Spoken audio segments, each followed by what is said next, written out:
News 18 India।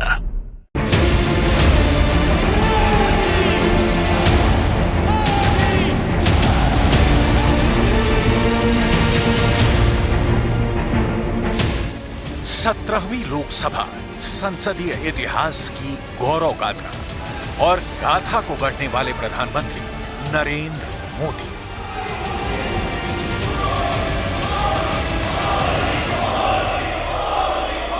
पांच वर्ष देश सेवा में जिस प्रकार से अनेकविध महत्वपूर्ण निर्णय किए। 17वीं लोकसभा का समापन हो गया। माननीय प्रधानमंत्री जी, माननीय सभी सदस्यगण, 17वीं लोकसभा के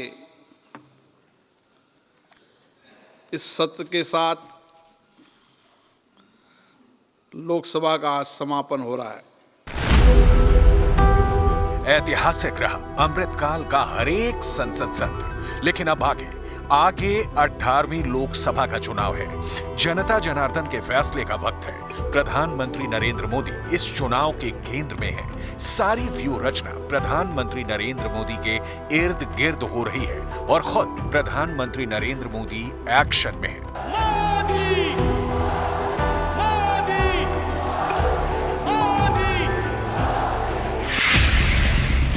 22 जनवरी 2024 रामलला की प्राण प्रतिष्ठा और 2 फरवरी 2024 सिर्फ 11 दिन लोकसभा चुनाव 2024 का शंखनाद। अगले 5 साल का रोड मैप तैयार। इस बीच 10 सालों का पूरा हिसाब और विपक्ष के हर सवाल का जवाब। आज राम मंदिर को लेकर के इस सदन ने जो प्रस्ताव पारित किया है, वे देश की भावी पीढ़ी को इस देश के मूल्यों पर गर्व करने की संवैधानिक शक्ति देगा। ये सही है कि हर किसी में ये सामर्थ्य नहीं होता है कि ऐसी चीज़ों में तो कोई हिम्मत दिखाते हैं, कुछ लोग मैदान छोड़ के भाग जाते हैं, लेकिन फिर भी भविष्य के रिकॉर्ड को देखेंगे तो आज जो व्याख्यान वो हुए हैं, जो बातें रखी गई हैं, उसमें संवेदना भी है, संकल्प भी है, सहानुभूति भी है और सबका साथ सबका विकास के मंत्र को आगे बढ़ाने का उसमें तत्व। प्रधानमंत्री नरेंद्र मोदी की सियासत वाली पोथी में सत्ता दूसरे नंबर पर आती है, देश प्रथम। लिहाजा सिर्फ 11 दिनों में प्रधानमंत्री नरेंद्र मोदी ने अगले 5 साल के अपने तीसरे टर्म की सरकार की पूरी स्क्रिप्ट अभी से तैयार कर ली है। संसद में जो प्रधानमंत्री नरेंद्र मोदी ने कहा, उसे आज पूरे देश को जरूर सुनना चाहिए। ये 5 वर्ष देश में रिफॉर्म, परफॉर्म एंड ट्रांसफॉर्म, ये बहुत रेयर होता है कि रिफॉर्म भी हो, परफॉर्म भी हो और हम ट्रांसफॉर्म होता अपनी आंखों के सामने देख पाते हो, एक नया विश्वास भरता हो। हकीकत के तराजू पर क्या यही सच है कि मोदी थे, मोदी हैं और मोदी ही रहेंगे? ऐसा कहने का आधार खुद प्रधानमंत्री नरेंद्र मोदी ने संसद में बताया। आदरणीय अध्यक्ष जी, चुनाव बहुत दूर नहीं है। कुछ लोगों को थोड़ी घबराहट रहती होगी, लेकिन ये लोकतंत्र का सहज आवश्यक पहलू है। हम सब उसको गर्व से स्वीकार करते हैं और मुझे विश्वास है कि हमारे चुनाव भी देश की शान बढ़ाने वाले, लोकतंत्र की हमारी जो परंपरा है पूरे विश्व को अचंभित करने वाले अवश्य रहेंगे, ये मेरा पक्का विश्वास है। 2014 में 31% वोट के साथ बीजेपी को लोकसभा चुनाव में 283 सीटों पर जीत मिली। बीजेपी ने 30 सालों का रिकॉर्ड तोड़ जीत दर्ज की थी। 2019 लोकसभा चुनाव में 37% वोट के साथ 303 सीटें मिली। 2014 के मुकाबले 6% अधिक वोट। 2024 अब इस साल क्या होगा? 50% वोट और 370 सीट।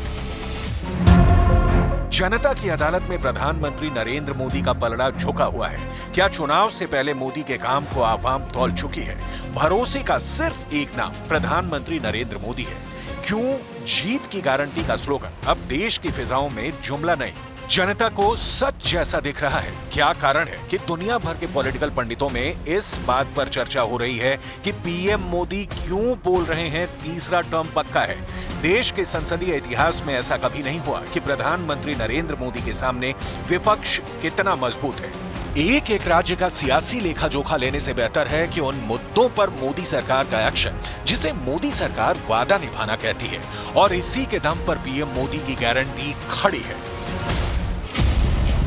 जाति जनगणना, हिंदुत्व, महिला आरक्षण, महंगाई, ओवरऑल इकोनॉमी, सरकारी कंपनियों को बेचने का आरोप और 5 हस्तियों को भारत रत्न अवार्ड। विपक्ष के हाथ से हर मुद्दा छीन लिया। काम ऐसा कि विपक्ष भी तारीफ के लिए मजबूर। यही मोदी मैजिक है और इसे ही पीएम मोदी अपनी गारंटी कहते हैं। सुनिए। मेरी गारंटी है, मोदी की गारंटी है, 80% डिस्काउंट से जो दवाइयां मिल रही हैं, जिसका लाभ मध्यम वर्ग गरीब को मिल रहा है, वो मिलता रहेगा। मोदी की गारंटी है कि किसानों को जो सम्मान निधि मिल रही है, वो सम्मान निधि चालू रहेगी। राजनीति संभावना की नदी की तरह होती है। उसमें मुद्दों की बाढ़ किसी भी वक्त आ सकती है और पीएम मोदी जैसे तजुर्बेकार नेता से बेहतर इसे कौन समझ सकता है। लेकिन पीएम मोदी मौका देखकर बोलते हैं। 17वीं लोकसभा सत्र के समापन के वक्त सियासत वाला एक शब्द भी उनके मुख से नहीं निकलता। जो लोग लोकतंत्र के खात्मे का आरोप लगाते हैं, उन्हें पीएम मोदी को जरूर सुनना चाहिए। पीएम मोदी अपने इसी अंदाज के साथ जनता के बीच उतरते हैं, गारंटी देते हैं। साथियों,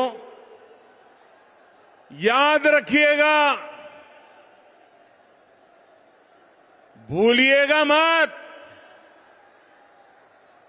याद रखिएगा, मोदी यानी गारंटी पूरा होने की गारंटी। पीएम मोदी की इस गारंटी पर भरोसा क्यों हो जनता को? तो इसका जवाब जनता भी दे रही है और अयोध्या के रामलला मंदिर में गूंजते जय श्री राम के उद्घोष भी। कई पॉलिटिकल पंडितों का कहना है कि मोदी सरकार का सिर्फ एक काम दिखाने के लिए काफी है कि 500 साल के इंतजार के बाद अयोध्या में रामलला अब विराजमान है। मोदी सरकार के तीसरे टर्म का रास्ता राम मंदिर से होकर गुजरेगा और इसकी पिच मोदी सरकार ने आज दोनों सदनों में राम नाम पर चर्चा करके तैयार कर दी है। लेकिन विपक्ष इस पिच पर मोदी सरकार के चक्रव्यूह में बुरी तरह से फंसता हुआ नजर आया। 2014 और 2019 के लोकसभा चुनाव में बीजेपी सिर्फ मोदी लहर पर सवार थी। 2024 में मोदी लहर के साथ साथ राम लहर भी जुड़ गई है। बीजेपी की तरफ से कहा जा रहा है कि हमने प्रण भी किए, प्राण प्रतिष्ठा का अनुष्ठान भी किया। इसके उलट विपक्ष जो पहले बीजेपी पर मंदिर वहीं बनाएंगे, तारीख नहीं बताएंगे का तंज कसती थी, प्राण प्रतिष्ठा के बाद उनकी बोलती बंद हो गई है। उल्टे सत्ता पक्ष के लोग अब तंज कस रहे हैं, मंदिर जरूर जाएंगे लेकिन तारीख नहीं बताएंगे। मैं अपने परिवार के साथ और दर्शनार्थी बनकर के जब भगवान प्रभु श्री राम जी का कॉल आएगा तब कि मुस्लिम अक़लियत को हमेशा ये कहा गया कि तुमको भारत के शहरी बरकरार रहने के लिए एक बहुत बड़ी कीमत तुमको चुकानी पड़ेगी, और हम पर इल्जाम लगा दिया गया, सर क्या मैं बाबर का स्पोक्स पर्सन हूं? क्या मैं जिना का स्पोक्स पर्सन हूं? क्या मैं औरंगजेब का स्पोक्स पर्सन हूं? बताइए सर, आखिर मैं कहां तक आप मुझे लेकर जाएंगे? सवाल है, क्या 2024 के चुनाव में राम मंदिर प्राण प्रतिष्ठा का राजनीतिक फायदा भारतीय जनता पार्टी और नरेंद्र मोदी को मिलने जा रहा है? अगर हां, तो कितना मिलने जा रहा है? क्या राम मंदिर के सहारे बीजेपी 370 सीटें पार करने वाली है? क्या राम मंदिर में प्राण प्रतिष्ठा के अनुष्ठान से एनडीए 400 पार होने वाली है? भारतीय जनता पार्टी को 2019 के चुनाव में 303 सीटों पर विजय मिली थी। पार्टी के सहयोगी दलों को भी 30 सीटें हासिल हुई थी। इसे बीजेपी के इतिहास का सबसे बेहतरीन परफॉर्मेंस कहा जाता है। लेकिन प्रधानमंत्री नरेंद्र मोदी ने 2024 के लिए 400 का बड़ा लक्ष्य तय किया है। सवाल है, इस टारगेट को तय करने के पीछे की एक वजह राम मंदिर निर्माण है। तुलसीदास ने लिखा है कि होई सोई राम रचि राखा। राम लहर पर सवार बीजेपी बखूबी जानती है कि राम मंदिर को लेकर जनमानस में जबरदस्त उत्साह है। वहीं दूसरी तरफ कांग्रेस, जो अभी तक राम के अस्तित्व को नकारती हुई नजर आई, वो मोदी सरकार के चक्रव्यूह में फंसकर आज सदन में राम नाम पर चर्चा करने पर मजबूर हो गई। चुनाव से जुड़े आंकड़ों पर गौर करें तो लोकसभा की 543 सीटों में से 52% सीटें ऐसी हैं जहां मंदिर का मुद्दा असरदार माना जाता है। पिछले 3 दशक में देश के 10 राज्यों के वोटरों पर राम मंदिर के मुद्दे ने सबसे ज्यादा असर डाला है। ये राज्य हैं उत्तर प्रदेश, झारखंड, बिहार, मध्य प्रदेश, छत्तीसगढ़, महाराष्ट्र, राजस्थान, उत्तराखंड, गुजरात और हरियाणा। इन 10 राज्यों में लोकसभा की 288 सीटें हैं, जो कुल 543 सीटों का 52% है। यही वजह है कि चौक चौराहों पर अब इस बात की भी चर्चा शुरू हो गई है कि पिछले चुनाव में मोदी लहर में बीजेपी 300 पार की थी, लेकिन इस बार राम लहर में 400 पार की तस्वीर दिख रही है। मूर्ति का अपने निज घर में स्थापन से इस देश का जो नया युग शुरू हुआ है, ये बहुत शुभांकर होगा और आने वाले दिनों में 2024 में भी मोदी जी के नेतृत्व में यहाँ सरकार बनेगी और ये शुभांकर शुरुआत हुई है, उसको गंतव्य स्थान पर ले जाएगा। नरेंद्र मोदी ऐसे नेता हैं जिनकी 2 बार की भविष्यवाणी 100% सच साबित हुई है। 2014 के लोकसभा चुनाव में मोदी ने 272 पार का नारा लगाया था। बीजेपी को 282 सीटों पर जीत मिली थी। 2019 के चुनाव में मोदी ने बीजेपी के लिए 300 पार और एनडीए के लिए 350 पार का नारा लगाया था। नतीजे बताते हैं कि बीजेपी ने 303 और एनडीए ने 353 सीटों पर जीत हासिल की थी। जब से अयोध्या में बने राम मंदिर में रामलला की मूर्ति की प्राण प्रतिष्ठा हुई है, तब से पूरा देश राममय हो चला है। उत्तर से लेकर दक्षिण तक और पूरब से लेकर पश्चिम तक देश के गांव-गांव से लेकर शहर-शहर में राम लहर देखने को मिल रही है। ऐसे में बीजेपी को भरोसा है कि प्रधानमंत्री नरेंद्र मोदी इस बार के चुनाव में जीत का रिकॉर्ड तोड़ सकते हैं। यही वजह है कि सड़क से लेकर संसद तक में राम राम हो रहा है।